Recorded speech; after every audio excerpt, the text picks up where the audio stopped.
হাবাসপুর এই কেন্দ্র সরকারের লোকজন এসে একবার তদন্ত করে দেখুক আমরা রোহিঙ্গা কি ভারতের নাগরিক।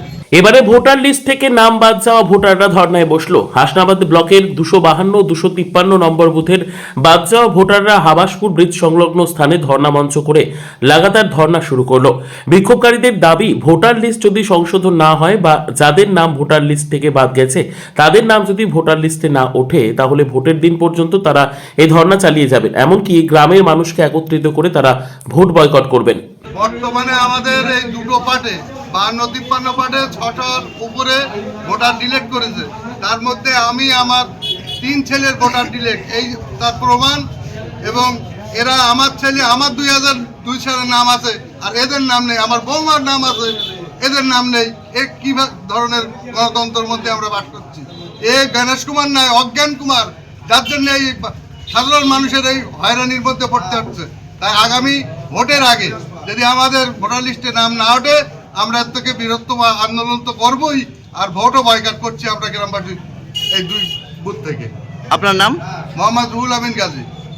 ভোট ডিলেট করেছে, এরা বৈধ ভোটার। নির্বাচন কমিশনের যে চক্রান্ত ছিল সেই চক্রান্ত হয়েছে। কাজগুলো আমরা দাবি করছি যে অবিলম্বে নির্বাচন কমিশনের যে কোনো অফিসার এসে এইটা তদন্ত করুক, ভুল তদন্ত করে যেগুলো আমাদের নথিপত্র না থাকবে তাদেরকে আমরা ডিভোটার হিসেবে গণনা করবো, আমরা মেনে নেব। যাদের নথিপত্র সব আছে, বাবা ভোটার নেই, ছেলে ভোটার, এইগুলো কিভাবে হচ্ছে? তাই আজকে ধর্ণা মঞ্চ করলেন।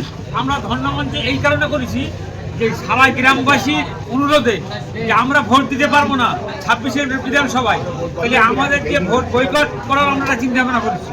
যে আমরা এই 6টা ভোট না দিতে পারি 15টা ভোটের মধ্যে, তাহলে আমরা ভোট দিয়ে কি করবো? মানে গ্রামের সবাই বয়কট করছে। আপনার নাম? আপনার নাম? মানুষের এতে আমরা কোনো রাজনীতিক এখানে আসছি না, গ্রামের সাধারণ মানুষ হিসেবে আমরা সব গ্রামবাসী এক হয়ে মহিলা পুরুষ সব মিলে আমরা ভোট বয়কট করি। আপনার নাম?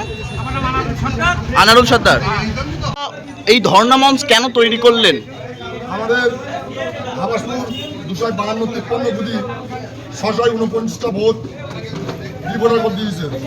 আমরা তার প্রতিবাদ আন্দোলন করছি এবং গণেশ কুমারকে আমরা দাবি করছি আমাদের হাবাসপুর মাগালগাছা পঞ্চায়েতের মধ্যে আছে 252 এবং 53।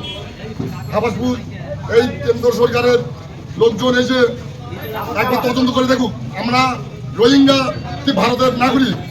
এইটা তদন্ত করার জন্য গণেশ কুমারের কাছে আমরা দাবি করছি আপনি তদন্ত করে দেখুন। আমরা যদি রোহিঙ্গা হয়ে থাকি তাহলে আমাদের বাংলাদেশে পার করে দেয়, তদন্ত করে দেখুন।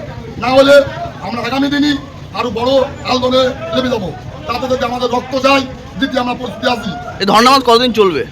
ঠিক বলতে পারছি না কতদিন চলবে, তবে যতদিন আমাদের নাম না উঠবে ততদিন আমাদের জনমানব চলবে।